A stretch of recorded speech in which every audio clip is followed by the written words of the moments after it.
l'image de la situation. On entend souvent les dire. Hein. L'état où je l'ai vu, non, ce n'est pas possible.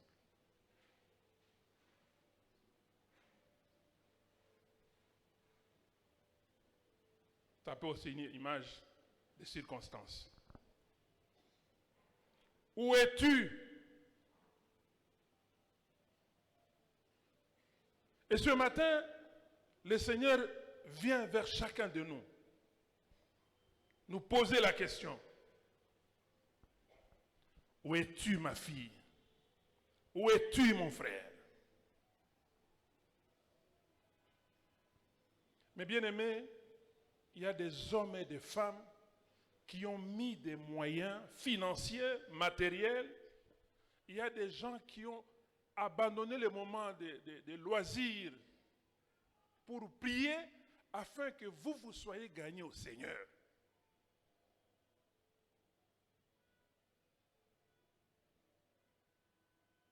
Vous avez suivi les affermissements, vous êtes dans l'église, mais ce matin, le Seigneur dit, où es-tu, toi pour qui on a dépensé des millions pour te gagner? Où es-tu?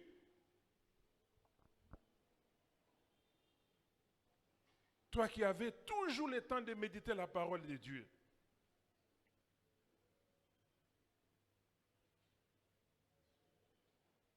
Où es-tu, toi qui ne ratais jamais une occasion de prière? Je ne juge personne. Quand j'ai préparé le message, moi-même, je me posais beaucoup de questions. Je me remettais en cause moi-même. Où es-tu?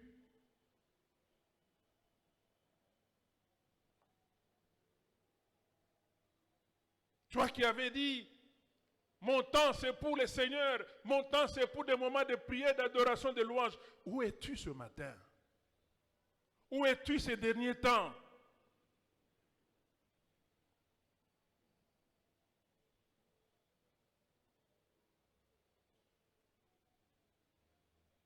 Ma vie sera exemplaire. J'ai quitté le monde de l'alcool, le monde de l'impudicité, le monde de la méchanceté. Je suis maintenant dans le Seigneur. Ma vie. Mais ce matin, le Seigneur te pose la question, où es-tu?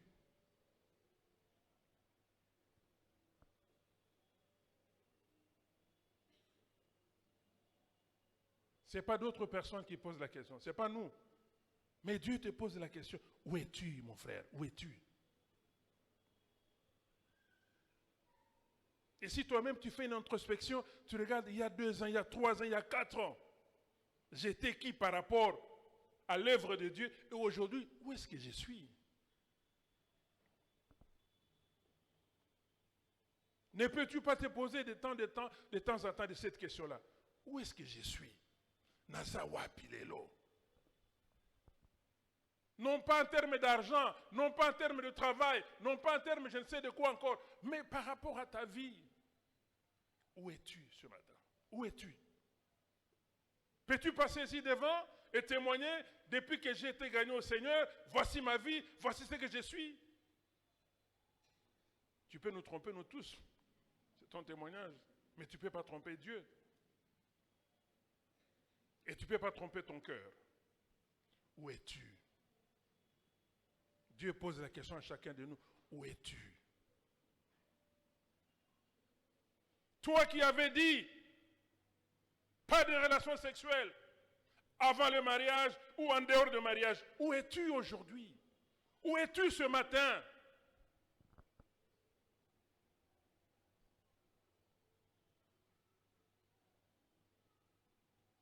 Les affermissements que tu as eus t'ont permis à ne plus parler du mal des gens, à ne plus condamner. Mais ce matin, où es-tu?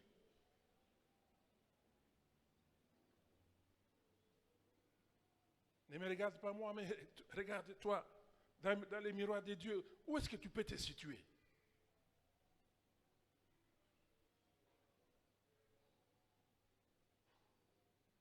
Si tu es devant ceux qui t'ont affermi dans cette paroisse ou ailleurs, où es-tu?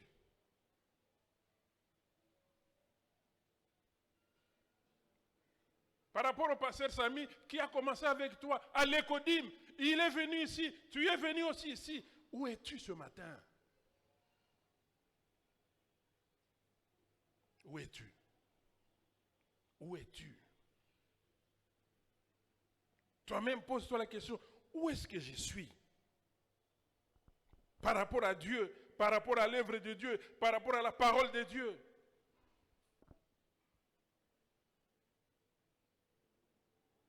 Toi qui ne te séparais jamais de ta Bible, où es-tu ce matin? Où es-tu?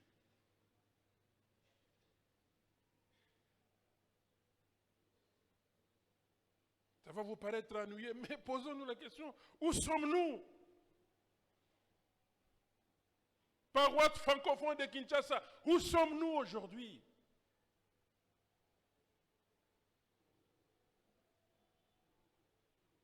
Où sommes-nous? Mais avant de répondre, où sommes-nous? Mais chacun se pose la question, où es-tu? Dieu te pose cette question-là. Peux-tu lui répondre?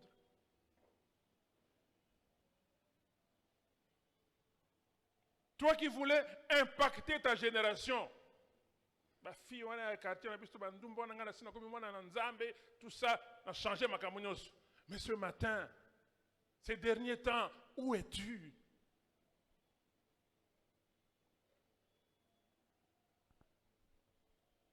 Dieu n'a pas posé à Adam la question, qu'est-ce que tu as fait?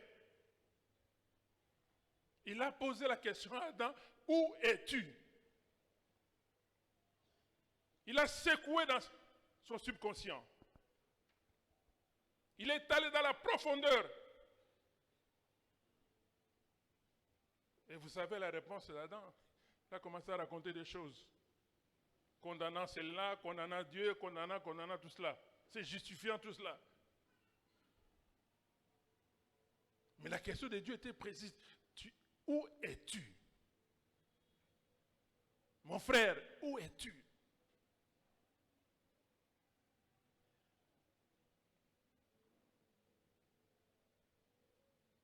Par rapport à ton mariage, où es-tu ce matin? Où es-tu ces derniers temps? Ma soeur, mon frère, où es-tu par rapport à ton mariage? Par rapport à ton épouse, par rapport à ton mari, où es-tu?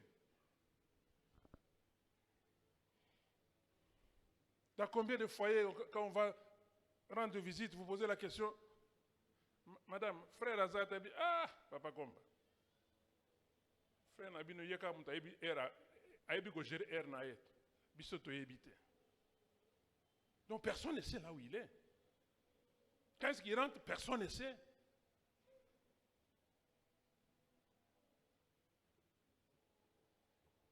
Yesu Abimi, voilà Nabino Kaka. Et comme les embouteillages sont venus raccommoder toutes les formes de mensonges, embouteillage.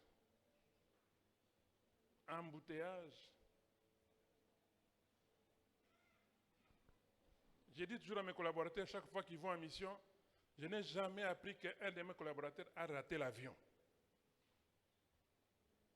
Très ponctuel pour les voyages, les missions de service. On écrit aéroport 5 heures. Mais il habite Cité Verte. Mais il est arrivé à l'aéroport à 4h45 ou 4h30.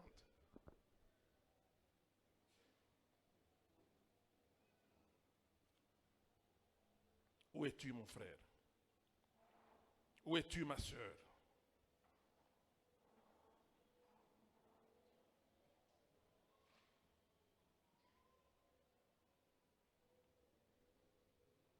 Toi qui donnais la dîme, les offrandes avec joie, où es-tu? Où es-tu? Où es-tu? Dieu regarde le panier là, il regarde, il voit ce que chacun de nous met là-dedans. Dieu dit, mais je ne vois plus cette main-là qui a porté beaucoup. Je ne vois plus. Où es-tu? Où es-tu? C'est la grande question de Dieu ce matin. Quelles sont nos réponses? Qu'est-ce que tu vas donner comme réponse? Je n'ai pas besoin de ça, ni le pasteur. Mais c'est vous. Vous devez parler à Dieu. Est-ce que tu as le courage, la joie de regarder Dieu? Vous savez, quand nos enfants, vous les coincez, vous les trompez, vous les coincez, ils ne vous regardent plus. Ils commencent à répondre comme ça. Papa, tu sais, nous nous retrouvons souvent comme ça devant Dieu. Hein. Il y a qui te là-bas? Où es-tu? Oh Seigneur, la régie des eaux avait coupé l'eau hier, tout cela. C'est comme si on te disait que demain tu vas être accueilli, tu vas être reçu par Tshisekedi, tu vas donner une raison de l'eau que la régie des eaux a coupée. Qui es-tu? Où es-tu? Où es-tu? Où es-tu, mon frère? Où es-tu? Il y a beaucoup d'exemples.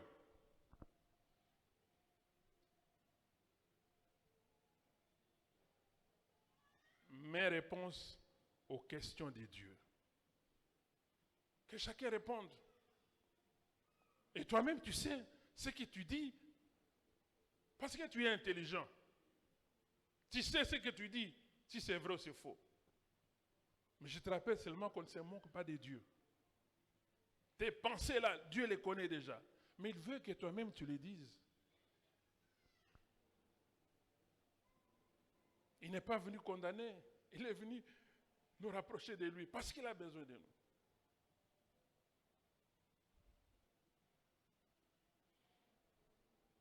Deuxième question. Dans Genèse 4, 9.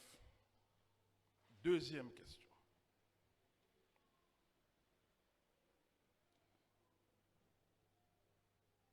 Où est ton frère? Où est ton frère? Je ne reviens pas sur l'histoire. Caïn et Abel.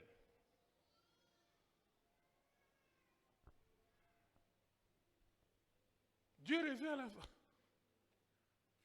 Il sait ce qui s'est passé, mais il pose la question. Où est ton frère? Mes frères, vous voyez la méchanceté de l'homme, la réponse qu'il donne. Comme s'il répondait à un ami ou même à un voyou de la rue là. C'est Dieu qui lui pose la question. Où est ton frère?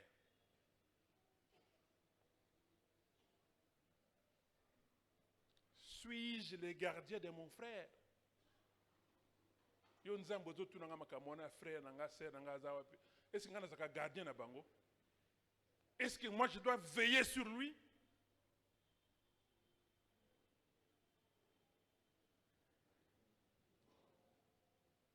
Dieu ne l'a pas condamné.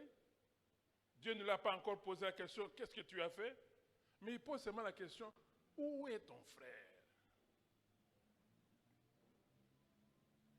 Maman, papa, où est ton mari? Où est ton épouse? On a célébré, nous avons dansé, nous avons toute la grande fête ici. Mais aujourd'hui, Dieu te pose la question, où est ton mari? Où est ton épouse?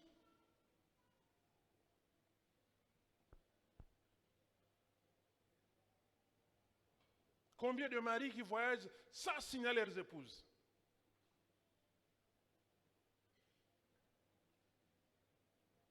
Je dirige plus de 100 personnes.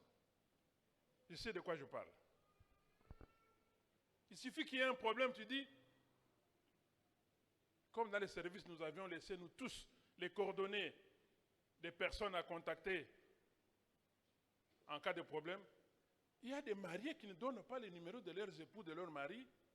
Ils donnent le numéro d'un frère, d'un je ne sais qui là-bas. Et quand vous appelez, il y a des amis qui ont raté un crash.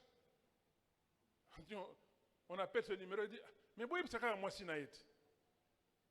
Quelle confusion, moi, le chef. Où est ton frère? Où est ta sœur?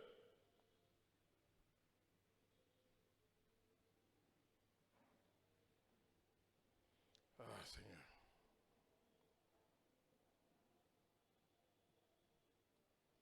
On attend souvent. Nombre à Batozo qui est dans la paroisse.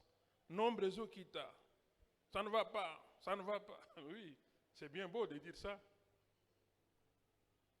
Mais comme toi, tu connais les gens qui sont partis d'ici, mais Dieu te pose la question, où est-ce qu'il est? Où est-ce qu'elle est?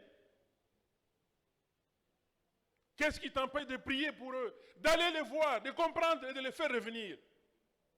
Même s'ils ne peuvent pas revenir, mais au moins vous savez qu'ils n'ont pas perdu la foi. Parce que lorsque quelqu'un quitte l'église ici pour une raison quelconque, très souvent on perd la foi. On m'a critiqué, on m'a humilié, je suis blessé, il s'en va, il ne veut plus dans les églises. Vous pensez que quelqu'un peut rester dans sa maison tous les jours, il ne vient nulle part, il va continuer à prier, tout cela, à s'exhorter lui-même. La nature humaine n'est pas faite pour ça. C'est en venant comme ça que nous nous soutenons les uns les autres.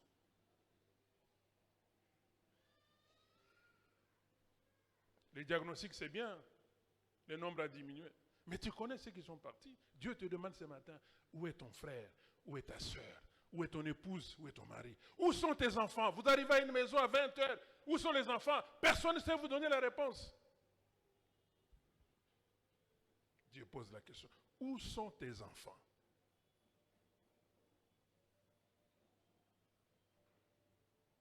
Et comme nous les parents, nous avons nommé des assistants dans nos maisons. Eh bien, allez voir si en chambre, ils ne s'enferment pas. Les assistants, c'est quoi? C'est la télévision. C'est le téléphone. Ils sont en train de naviguer. Pendant qu'ils naviguent là, Dieu veut te poser la question. Où est ton enfant? C'est en quelque sorte de dire, est-ce que tu sais là, ce que fait ton enfant là, quand il s'enferme dans la chambre là? Un petit enfant avec iPhone, c'est bien beau, parce qu'on a les moyens peut-être. Mais c'est pour quelle utilisation? Bien-aimés dans le Seigneur, où sont les anciens pasteurs qui sont passés par ici? Qui s'en occupent encore? Où sont-ils? Est-ce que c'est encore notre préoccupation? Ou c'est un bon débarras? Bon, ils sont partis. Où sont les pasteurs ou les frères de l'intercession ici qui ont prié pour toi quand tu avais des problèmes? Où sont-ils?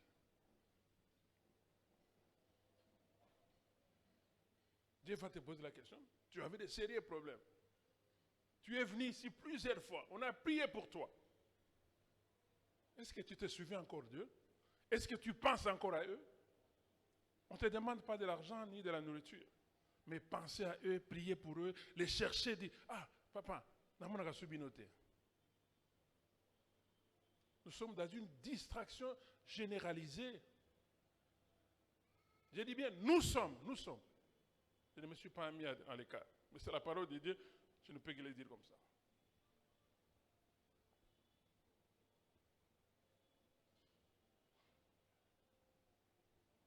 Où sont tes beaux-parents? Où est ta belle famille?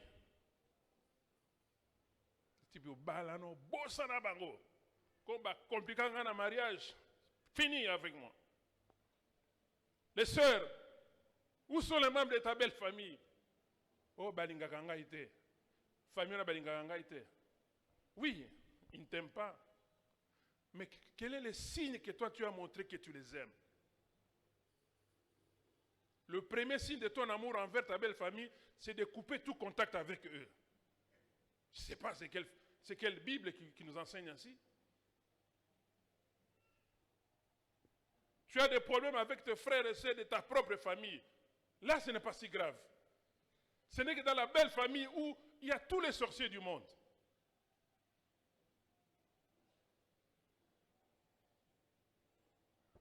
J'ouvre une petite parenthèse, je me dis toujours, lorsque quelqu'un dans la famille nous dit, ils viendront nous visiter, nous prenons beaucoup de précautions, banabas à la tête, tout ça, parce que état d'âme na bango. Mais lorsque nous apprenons que quelqu'un est venu d'Europe, il viendra nous visiter demain. On ne se pose même pas la question sur l'état d'âme de ce frère-là ou de cette soeur-là. Et on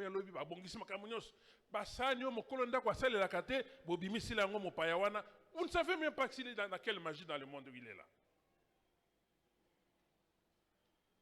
accueille avec beaucoup de joie. Là, il n'y a pas de sorciers.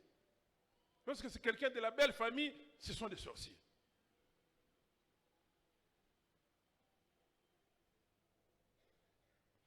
Où est ton frère? Où est ta sœur?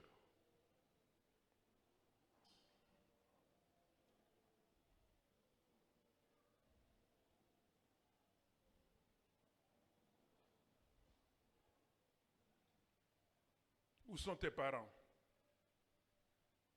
Combien ont abandonné les parents? Combien? Combien ont allé jeter les parents dans les hommes de vieillards? Et Dieu te demande où sont tes parents. Soyez bénis, l'enfant de cette maman, soyez bénis. Et je suis émerveillé quand je vois cette maman-là venir avec son enfant. Et les autres, abandonnés totalement, parce qu'elle est sorcière.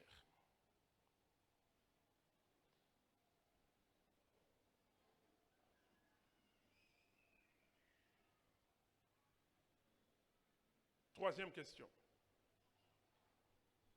Genèse 4, 10. Genèse 4, 10. Qu'as-tu fait? Qu'as-tu fait? Au Salaki Nini. Après avoir demandé à Caïn, où est ton frère? Dieu le met devant les responsabilités. Au Zawad. Tout ça. Le gardien a été. Mais au Salaki Nini.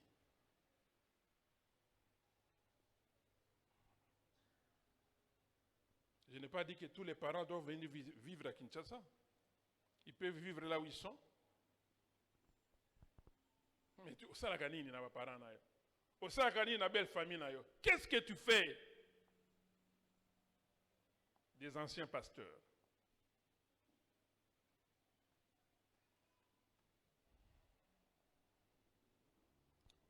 Oh Seigneur. La porte là du paradis. Malheureusement, nous ne saurons pas ce qui va se passer, tout cela. Nous serons de la félicité céleste. C'est facile de dire ça. Personne ne te juge, mais on te pose des questions.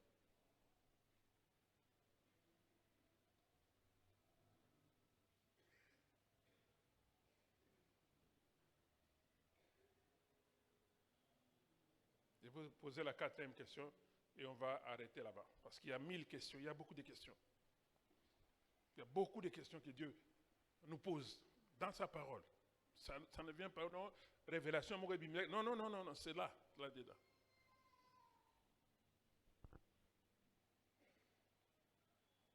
Dieu a demandé à Moïse, qu'as-tu à la main? Il a dit. Jésus, quand il était avec la foule, on devait faire manger les gens, il a demandé, qu'est-ce que vous avez? Il y a autant de questions.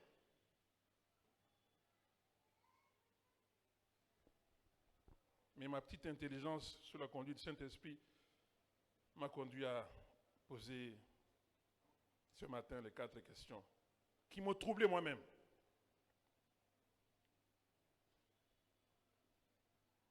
Quatrième question. Comment honores-tu les gens? Comment honores-tu les gens?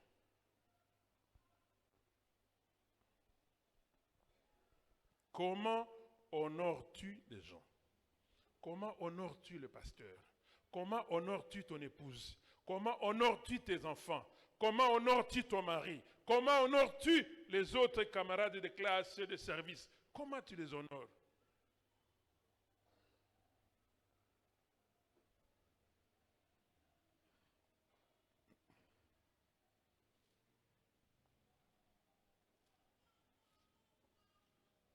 On m'a appelé dans un couple, il y avait une tension qui régnait là-dedans. L'homme se plaignait que lors de son anniversaire, aucun enfant ne lui donne un cadeau. Mais quand c'est l'anniversaire de leur maman, c'est comme ça qu'il disait. Quand c'est l'anniversaire de leur maman, Wana, 5h30, déjà, ils commencent à chanter, à louer Dieu, tout cela. Et le soir, on voit des cadeaux, tous les frères. Les enfants honorent plus la maman que le papa. Et c'est un sujet terrible dans cette famille-là. Et je pose seulement la question, papa, te souviens-tu le jour où tu as offert un cadeau de l'anniversaire à un de tes enfants? Il y en a 3. Oh, ça c'est l'histoire de leur maman, ça. Mais alors, qu'est-ce que vous voulez qu'on fasse de toi? Tu n'as pas donné les modèles. Les enfants, ils ont regardé. Qui leur donne les cadeaux? C'est la maman. Donc ne te plains pas. Tu es en train de récolter ce que tu as sémé. Alléluia. Alléluia. Comment on peut honorer ses enfants? Comment nous honorons nos enfants? Même par un mot, vous pouvez honorer votre enfant. Au lieu de dire seulement, n'a regretté que tu prennes une nabotakayo. Cette phrase-là a un poids sur l'avenir de ton enfant, sur les émotions de ton enfant, sur l'intelligence de tes enfants.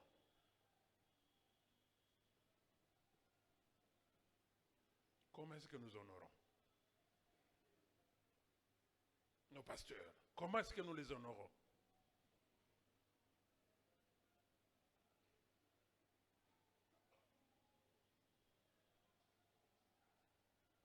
On devient philosophe lorsqu'il faut faire un honneur à un pasteur. On devient très philosophe.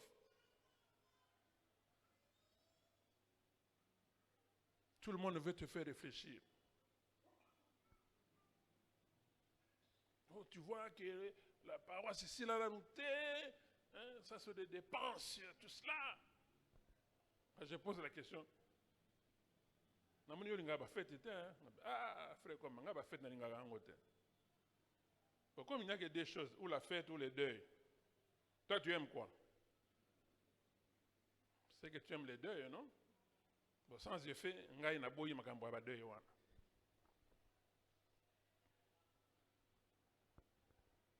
Connaissons l'histoire de Mardochée. Hein? Esther, chapitre 6, verset 6. On demande, comment tu penses que le roi peut honorer quelqu'un à qui il a fait confiance ou qui a réalisé de grandes œuvres? Comment on peut honorer?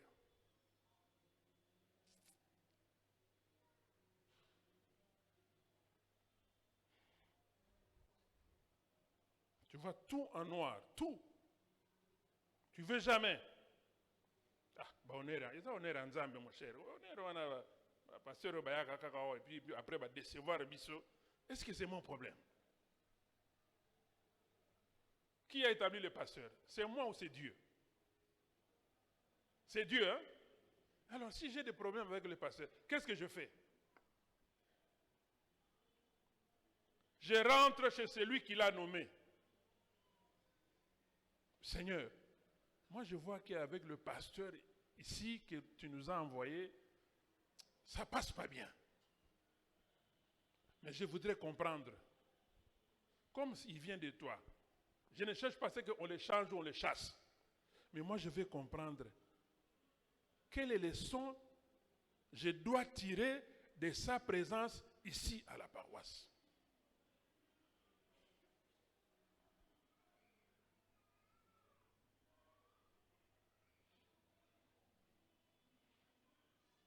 Au lieu que je fasse des réunions, comment. Pose-toi la question.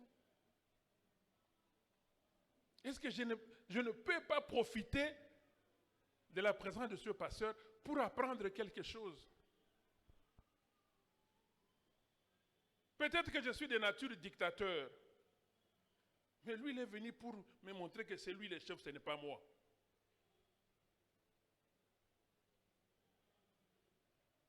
C'est Ruth connaît, quand on engage les gens dans les organismes, une des questions une des conditions qu'on pose, es-tu capable de travailler dans le stress?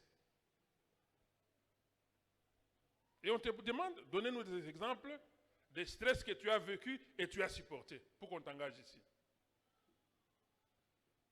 Tu vas commencer à raconter quoi? Moi, je ne supporte pas les gens pareils. C'est bien, tu ne supportes pas. Toi, tu veux imposer aux gens. Mais Dieu veut te briser en mettant à côté de toi des gens compliqués. Souvenez-vous de l'histoire du peuple d'Israël. Ils ont gagné des victoires et des victoires. Il y a un petit peuple, Dieu a dit, je ne les chasserai pas devant vous. Ils vont être avec vous. Des occasions de chute. Il y a des gens que Dieu a amenés dans nos vies. Si nous ne comprenons pas, nous allons commencer à les haïr, à les chasser, à les bouder. Mais Dieu l'a amené pour que tu apprennes quelque chose, que tu changes quelque chose dans ta vie. Oui, mais Dieu sait pourquoi. Il veut te changer toi, mais il utilise une voix qui n'est pas nos voix. Je ne supporte pas celui-là. Je ne peux pas travailler avec lui. Mais tant que tu ne comprendras pas, on changera toute forme de chef, toute forme de pasteur. Le problème, ce n'est pas eux. Le problème, c'est toi qui ne comprends pas le message de Dieu. C'est pourquoi notre langue, là, doit être lourde pour condamner, mes bien-aimés. On a condamné, on a fait analyse. Puis si tu fais l'analyse, soumets ça à Dieu.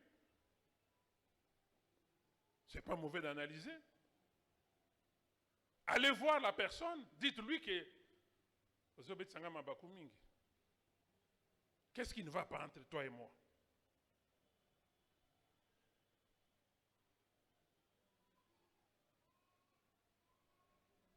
Première question, c'était où es-tu? Nous pouvons répondre à cette question. Et quand vous regardez la Bible, partout où on a posé telle question, la réponse, elle était unique. Me voici, Seigneur. Me voici. Envoie-moi. Est-ce que tu peux t'élever aujourd'hui et dire au Seigneur, me voici. J'ai compris là où j'étais. Je vais changer. Me voici avec mes faiblesses, avec mes incompétences. Me voici, Seigneur. Utilise-moi dans ton champ. Quand on voit les rapports de l'équipe d'évangélisation, ils sont allés, ils ont gagné, ils ont annoncé l'évangile à autant de personnes, ils ont gagné 3-4 personnes. Mais le temps que nous passons dans les bavardages inutiles là, n'y a-t-il plus de jeunes qui peuvent dire, me voici, pasteur Richard. Vous voulez commencer? Me voici. Utilisez-moi. Ne regardez pas mes grades, ne regardez pas je ne sais quoi encore. Me voici. Je vais t'accompagner pendant le mandat que tu as ici, à la paroisse. Il n'y a plus de gens qui peuvent s'élever comme ça.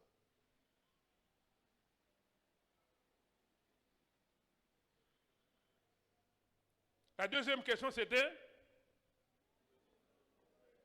Oui? Où est ton frère? Ce n'est pas seulement les frères de la famille. Hein? On aurait une occasion pour parler de où est ton épouse, où est ton mari, voir comment nous nous comportons, nous les maris et nous les épouses, par rapport à nos maris que nous avons criés ici, je t'aimerai jusqu'à la fin des jours.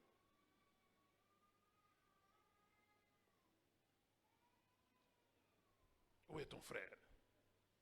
Le frère, ce n'est pas, oui, les frères dans le Seigneur, oui, les frères dans la famille, mais tous ces badauds ici, tous ces têtes, tous ces gens-là, comment nous n'arrivons pas, paroisse francophone de Kinshasa, au plein milieu ici, il n'y a pas de problème de transport. Nous sommes incapables d'arroser et de remplir 2-3 cultes ici. Combien de diplômes nous avons ici? Combien d'expériences nous avons ici? Et qu'est-ce que nous en faisons? Troisième question. Qu'as-tu fait? Qu'est-ce que tu as fait? Des autres. Qu'est-ce que nous avons fait de notre vie? Si tu prends un tableau, tu dis les bilans de ma vie. Qu'est-ce que tu peux écrire là-dedans?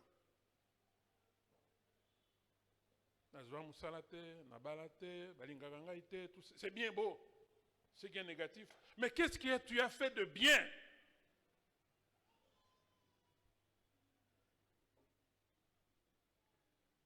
Moi, je fais ceci dans ma vie de bien.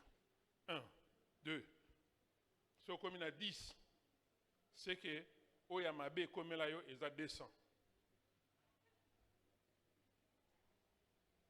Parce que nous avons plus tendance à dire ce qui ne va pas. Mais toi-même, qu'est-ce que tu as fait? Ma soeur, qu'est-ce que tu as fait de ta vie? Mon frère, qu'est-ce que tu as fait de ta vie? Dieu t'a donné la vie gratuitement. Tu as fait quoi de cette vie-là? Et qu'est-ce que tu as fait de mauvais de ta vie? Qu'est-ce que tu as fait de mauvais?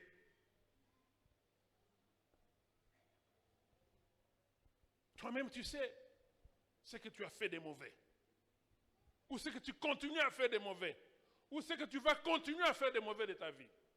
N'est-il pas arrivé aujourd'hui, le jour où tu dois dire, non, je m'arrête là. Je m'arrête là. J'ai dit au Seigneur, me voici. J'ai dit au Seigneur, je vais m'occuper des autres. Je vais rendre ma vie meilleure.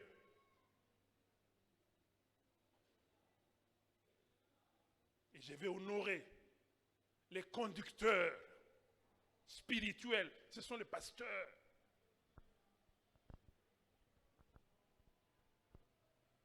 Je vais les honorer. En respectant ce qu'ils nous demandent de faire. En partageant le peu que j'ai avec. Combien de fois on va crier ici, nous allons accueillir, bon, je ne sais pas, les mots français là, ils compliquent toujours avec les frères chrétiens. Ben, nommé pasteur à Sika paroissial. Toko Yambaye. Toko Yambaye, Nabi Lembomi Balé. Et Lembo Aliboso Toko Yambaye, Toko Pese et Lembo Yamusala. Et à la bic, et à la cahier, et à la voiture, et à l'avion, et à l'andako. Mais c'est péri to pesa yango. Pasteur, comme pasteur de mon cousin Nabiso, hein? Biso kola kiso ke to lingi to sala sima na yo, elongo na yo, tala likabo e biso to peso yango.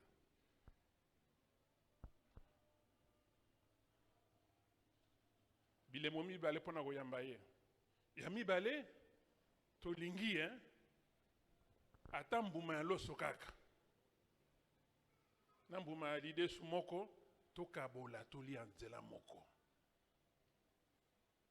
Ah, je dirais en 2023, quand le pasteur Richard Ayaka na paroisse Koyambaye, on a eu le temps de partager un repas ensemble.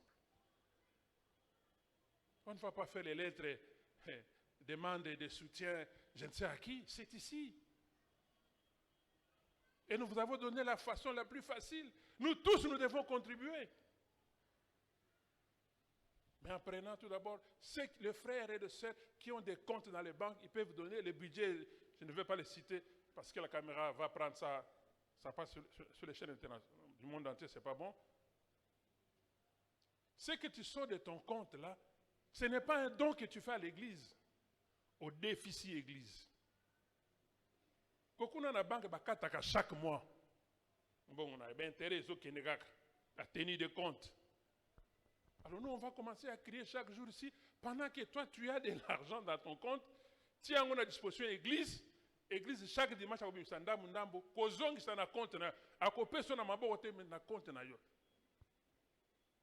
vraiment, il faut tout foucama, tout gêner.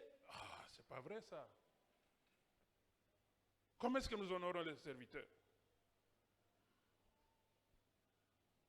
Nous nous inclinons.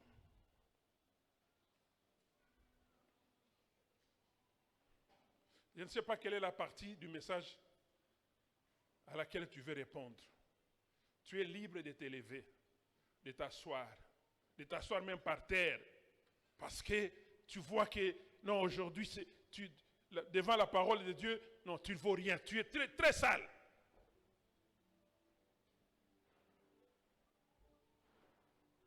Lève-toi. On va t'aider à prier. À reprendre une nouvelle vie avec le Seigneur. À être sincère avec le Seigneur. À ne plus faire du mal. À ne plus garder rancune. À te réconcilier avec tous ceux qui t'ont fait du mal. Lève-toi mon frère, lève-toi ma soeur. Dieu n'a pas parlé en vain ce matin.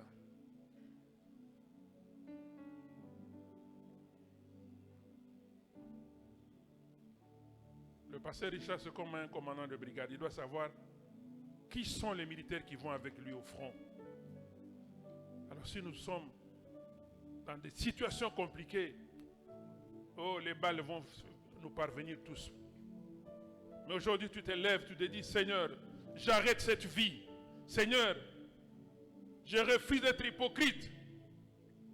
Je refuse de tourner le dos aux gens.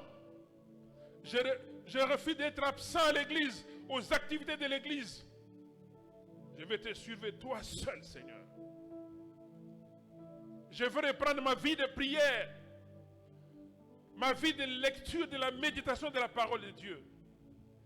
Si telle est ta volonté ce matin, ta décision, lève-toi, on va prier. Toi qui écoutes les prières, les hommes viendront vers toi. Ne fais pas semblant. Lève-toi. Lève-toi. Je te supplie. Dieu a parlé une fois. Il ne va pas revenir seulement pour toi tous les jours. Il te donne la belle occasion de te réconcilier avec lui.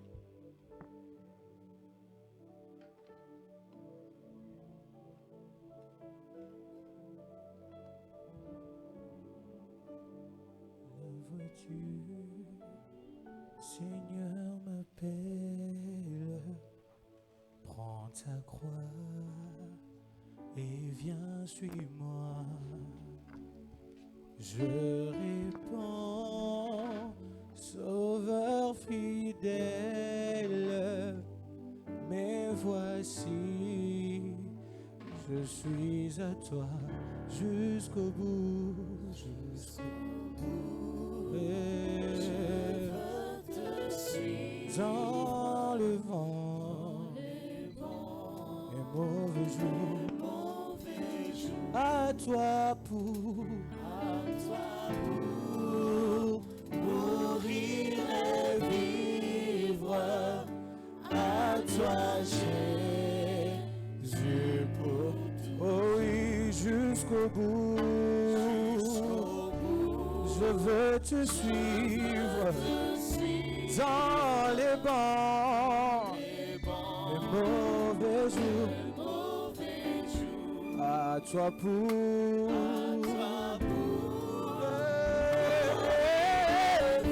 à toi Jésus, pour toujours. Nous allons nous approcher du Seigneur en tant qu'Église, en tant que fils et filles de Dieu, pour répondre à ces questions. J'aimerais que même ceux qui sont à l'extérieur se sentent en présence de Dieu.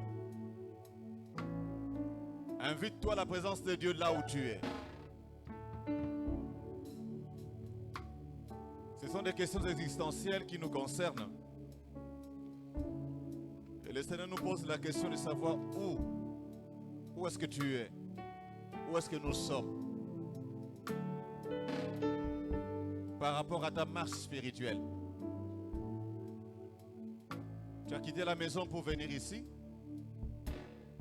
mais tu es conscient que pendant toute la semaine, tu as vécu en rébellion contre Dieu. Tu n'as même pas ouvert ta Bible pour connaître la volonté de Dieu.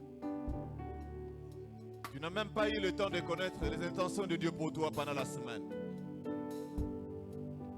Ce matin, nous nous présentons devant sa parole et devant lui-même. Le Seigneur nous pose la question, où es-tu? Où est-ce que nous sommes? Par rapport à la situation dans laquelle tu vis, par rapport aux circonstances de la vie. Où es-tu par rapport à ta foi? Où es-tu par rapport à ta vie spirituelle? Où es-tu par rapport à ta vie de méditation? Où es-tu par rapport à ta vie de prière? Il se peut que tu n'arrives plus à prier. Il se peut que tu n'arrives plus à parler à Dieu. Il se peut que tu n'arrives plus à aimer l'obéissance que tu avais avant, la soumission à Dieu.